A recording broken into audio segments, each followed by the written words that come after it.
Hey friends, it's Jill here with the Hometown Homestead, and I am just counting out my grocery budget for the next 6 weeks. And this is gonna be my weekly allotment, but you see that right, you're looking at 4 $5 bills or $20 in total. And this is all I'm going to spend each week feeding my family of 7.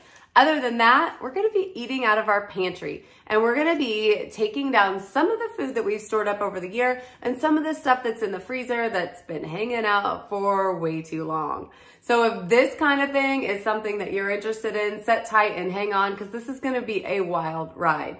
When I told my kids that tomorrow was the day last night, my 3-year-old burst into tears, so worried that she's gonna run out of frozen fruit. So don't worry on her account. I have enough frozen fruit to see her through all 6 weeks, and she will be just fine. But there's a lot more interesting things coming down the pipe. So let's dive in. We're gonna talk about the rules here at the Hometown Homestead, and we're also gonna take a look inside my pantry to see what I have stored up, as well as what the menu is gonna look like for week 1. Rule number 1 is what I mentioned just a bit ago with the cash. $20 budget, and I can roll it over week to week. So if I only spend 5 this week, I've got 15 extra rolling into next week. I'm doing it that way because there's a possibility that we're gonna have some produce issues down the road, and I wanna make sure to be able to have the cash that I need to get the produce to keep the kiddos happy. So rule number 1, $20 limit.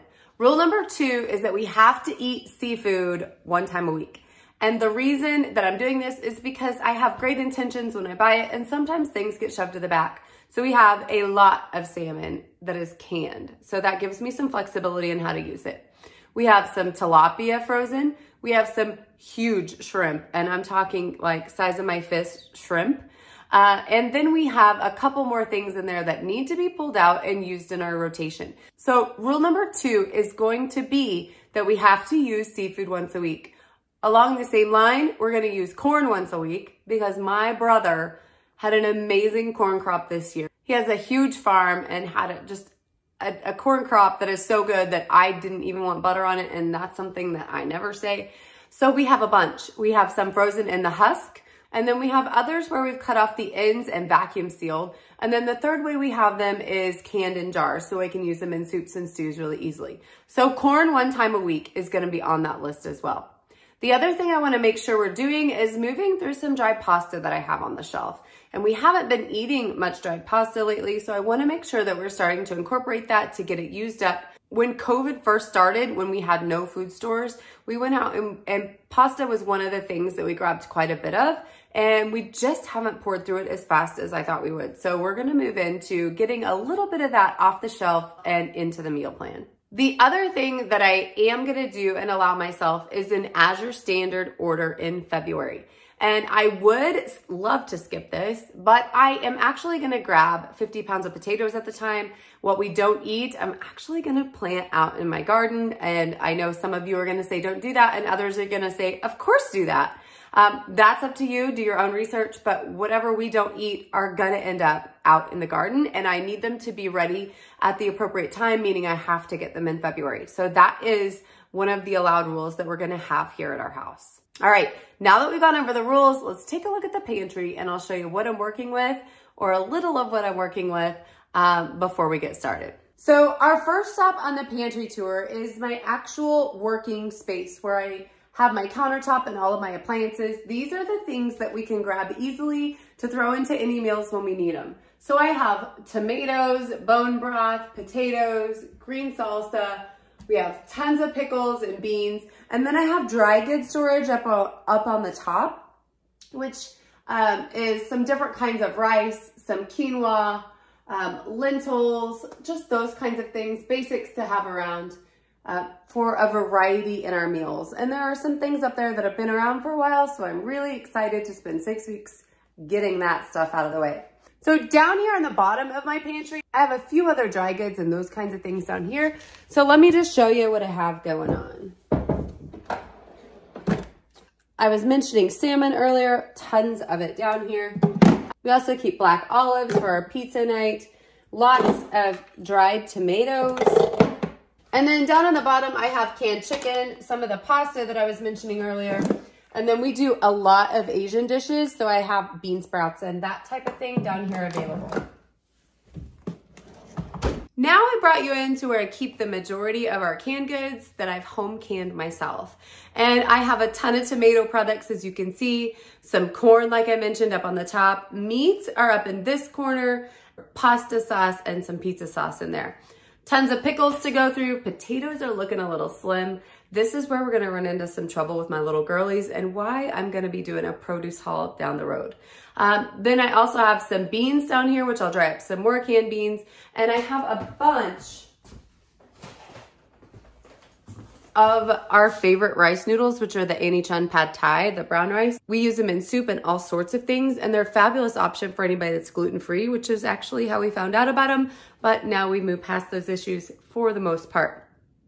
Another thing I have on the shelf that I haven't actually used yet is cowboy candy that I made from a jalapeno plant that just did so well this year. So I'm hoping to get this on some cream cheese and we'll try it out with some tortilla chips or crackers, something of that sort just to get it going. But I think this is gonna be a fun one to pull off the shelf and start using. I did skip one other space that I have food stored. It is just so cluttered and crazy. And I might try to get you a picture, but the lighting's so bad I wasn't gonna be able to show you. We have a ton of pasta in there and all of our backup sauces and condiments are stored there. Plus back during the COVID time, I bought a bunch of canned tomatoes, some more beans of various kinds, and a lot of coconut milk, which I'm gonna pull out for our dinner tomorrow and show you a little bit of how we use that to make an awesome, awesome soup. That kind of is a rundown of what's on the shelves. As far as the freezers, I'm not gonna go through that because getting you out there to the freezers is gonna be a pain. But I do wanna tell you a little bit what's in there. The corn, as I told you, we have a freezer full of veggies. And then additionally, we have, of course, beef, we have venison, we have some fish that I like to get going, some ground pork that I need to work in better than I have been, and some mixed fruit, berries, and that sort of thing. Additionally, in buckets, I have wheat berries in all forms, brown rice that we eat a bunch of, and that kind of thing. So we have a bunch of options, and it'll be really interesting to see where all of this goes as we start to put together some meals. This first week's gonna be pretty simple because we have a lot going on, but down the road, it's gonna get pretty interesting what we pull together out of what we have in store. When I sat down to plan out a menu for the week, we generally use it as a very loose plan because we do have 5 kids, we have a lot going on. My husband's hours change with work just slightly, so we never know exactly what's gonna go down when I start the menu out on Sunday. I do use Sunday as my planning day, and then I plan out for the next 7 days.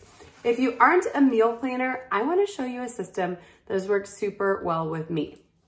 So first of all, blank sheet of paper for the week, and then I just write the week at the top. So I'm gonna do Pantry Challenge week 1. And then I just take the days of the week down the side. I spread out a lunch and a dinner. So when I get started, this is what I'm looking at. The name of the week, a lunch item, a dinner item, and our days of the week down the side. I leave out breakfast because usually it's something super simple for us. We do a lot of oats, homemade granola, pancakes, sourdough pancakes are a huge hit here. We also have English muffins and some frozen sausage patties that we use often, but just simple kind of things. I don't really put a lot of planning and prep into that at all. I just leave it flexible. The next thing that I do once I have my days of the week is write in any days that we might have something going on. And we do have something going on. On Tuesday, we're not gonna have power. They're disconnecting our power. We're not sure how long. And they're doing that because we're in the process of finalizing our solar installation. And it's been a deal, but Tuesday we're not gonna have power for a little bit of time. So it's gonna be a pretty easy meal.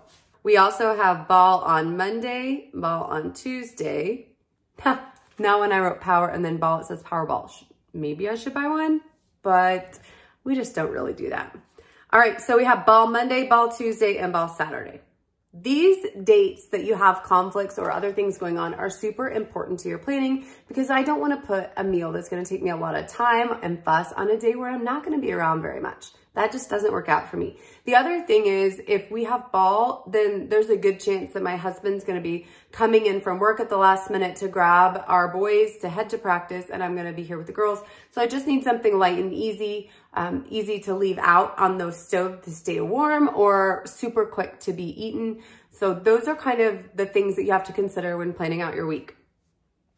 So lunch, my idea is that I should make enough of dinner during the week to where lunch takes care of itself. So while I do have lunch written down, it's generally not something that I focus on either. My focus is creating enough dinner to feed the lunch throughout the week.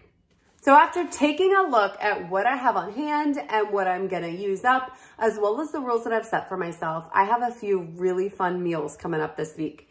One of my kids' favorite soups is actually an Asian soup. It's Thai chicken noodle soup. And I'm gonna do that on Monday. And then Tuesday, we're gonna go with spaghetti because it's so simple. And I can put it on in the Instapot and just put the lid on and it should stay warm for a while. It's quick to reheat if I go ahead and make it on Monday night to have it left over. Not really sure what the status is gonna be there, but Tuesday is gonna be spaghetti because it's gonna be simple and clean on the way out the door for ball. Wednesday, my kids love chicken pad thai. So we're gonna pull out some of those noodles that I showed you a bit ago and make our actual chicken pad thai that night, which is really, really delicious. Fish cookies, which is a funny name that my mom gave salmon patties when I was a kid to make us all interested in eating them. Fish cookies are gonna be on the menu this week, as well as pizza on Friday night. We always do that, and my kids absolutely love it. For now, I'm leaving Saturday open to kind of see what goes on. One of these meals might get pushed just depending on how things go. I like to leave an open day in the schedule just to give us that added flexibility. Now, one thing that I do plan to do on our pantry challenge is allow my kids to tell you what they think of the meals and what's gonna be their favorite. So if you are interested in seeing how we take on 6 weeks of no grocery shopping with 7 people, as well as what the kids think of some of the creative things that I pull out of the pantry, make sure to subscribe to the channel so you can stay up to date on what comes next. But until then, I hope you have a fabulous day and we'll see you back next time.